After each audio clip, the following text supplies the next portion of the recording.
Purvanchal press Kushinagar की खास खबर। प्राथमिक स्वास्थ्य केंद्र पर ना शौचालय और ना ही पीने का पानी। नमस्कार, मैं हूं सत्या।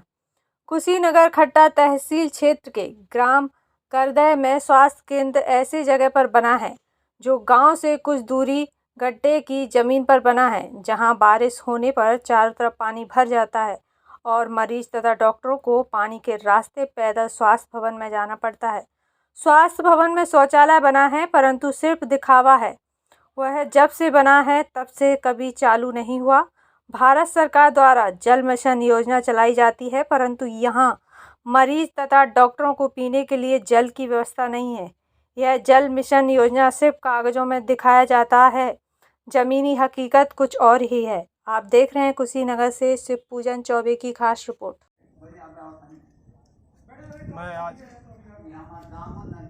खड्डा तहसील क्षेत्र के नज़दीक ग्राम करदह में प्राथमिक स्वास्थ्य केंद्र, जो यहाँ इलाज का कार्य होता है, मरीज यहाँ इस स्वास्थ्य केंद्र पर इलाज कराने आते हैं। यहाँ की हम व्यवस्था को आपको दिखाते हैं कि रोड से नीचे का ज़मीन कितना खाला है।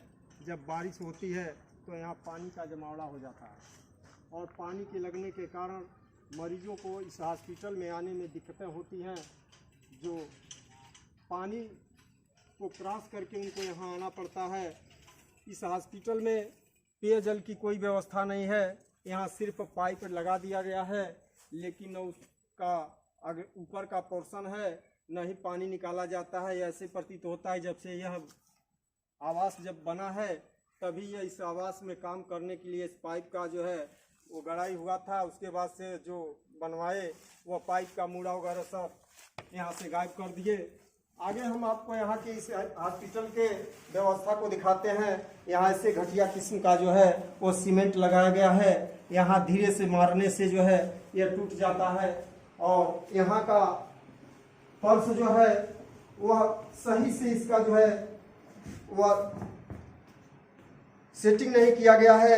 जो खाल ऊंचा आपको दिख रहा होगा, यहाँ का शौचालय है। जो मरीज यहाँ दवा कराने के लिए आते हैं, अगर उन्हें कहीं शौच करने की आवश्यकता पड़ गई तो यहाँ शौचालय की यह दुर्दिन व्यवस्था है कि उसे यहाँ शौच करने के लिए नहीं किसी अन्य जगह जाना पड़ेगा। न यहाँ पानी, डॉक्टर साहब पानी के लिए भी यहाँ दिन भर अपने लिए खुद का आर का पानी जो है वो मंगा कर पीते हैं, लेकिन यहाँ पानी की भी व्यवस्था नहीं है।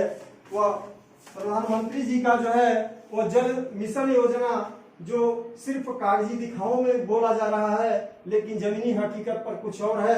मैं यहाँ डॉक्टर साहब से बातें करता हूँ। डॉक्टर साहब का नाम क्या? आकाश गंगवार। आकाश गंगवार। यहाँ आप कितने दिनों से काम करते हैं? लगभग मुझे 1.5 साल से ऊपर हो गया है यहाँ पे, और 1.5 साल से ऊपर मैं अपनी सेवा दे रहा हूँ। जो आप देख रहे हैं हालत यहाँ पे, मैं जब आया हूँ यहाँ तो देख रहा हूँ कि आगे जो है आपके हॉस्पिटल के आगे खाली जमीन है और वह नीची है। जो बारिश होने पर वहाँ पानी लगता है तो मरीजों को तो आने में दिक्कतें होंगी। फिर आपने अधिकारियों से मरीजों को दिक्कत होती है, असल में मुझे भी दिक्कत होती है। कभी कभी जूते निकाल के आना पड़ता है, इतना पानी लग जाता है यहाँ पे। तो फिर अधिकारियों से आप इसकी मांग क्यों नहीं करते हैं कि उसको ऊंचा करके भरवा करके उस पर जो है इंटरलॉकिंग वगैरह कुछ भी करा दे, ताकि आने जाने के लिए मरीजों को आपके लिए कोई दिक्कतें न हो? असल में बात ये, अब से करीब लगभग 5-6 महीने पहले गांव में मीटिंग हुई थी, गांव के सचिव जो है और प्रधान जी की। उसमें मैंने इस बात को रखा था कि थोड़ा इसके इंटरलॉकिंग किया जाए, पूरा ना किया तो कम से कम एक रास्ता बना दिया जिससे मरीज आराम से आ सके। बाउंड्री करवा दी जाए, नल लगवा दी जाए, मरीजों की परेशानी होती है। ठीक है, तो कम से कम मैंने काम चलाने के लिए पानी मंगा के रखा है। कई बार जाते हैं, चक्कर खा के जाते हैं, दवाई खिलाना होता है इमरजेंसी के लिए। दोबारा उसमें किसी ने ध्यान नहीं दिया आज तक। तो यह जो है डॉक्टर साहब की वेदना है, जहाँ यह अपनी वेदना जो है अधिकारी और यहाँ के सक्षम लोगों से कहते भी हैं, तो इनकी जो है कार्यों को जो पूरा नहीं किया जाता है। यहाँ मरीजें जो है वो बड़े दिक्कतों से यहाँ सामना करना पड़ता है मरीजों को, और यहाँ आकर के जो है वो इलाज के लिए अपना जो है वो समय को दिक्कतों में झेलते हुए काटते हैं। आपका नाम क्या है? नाजनी। आपका घर यही है करदह? यहाँ इलाज अच्छा होता है? दवा ववा मिल जाता है आपको हॉस्पिटल से, कोई दिक्कतें नहीं होती हैं। तो यहाँ मरीजों की स्थिति सुदृढ़ है, जिसमें कोई दिक्कतें नहीं है। तो इस तरह से यहाँ हर व्यवस्था तो ठीक है, लेकिन पेयजल की व्यवस्था, पानी की व्यवस्था नहीं है, शौचालय की व्यवस्था नहीं है। यह सारी व्यवस्था हमें अधिकारियों और शासन प्रशासन से मैं कहना चाहता हूँ कि यहाँ जो है सारी व्यवस्थाओं को उपलब्ध कराया जाए, ताकि मरीज को कोई दिक्कतें न हो।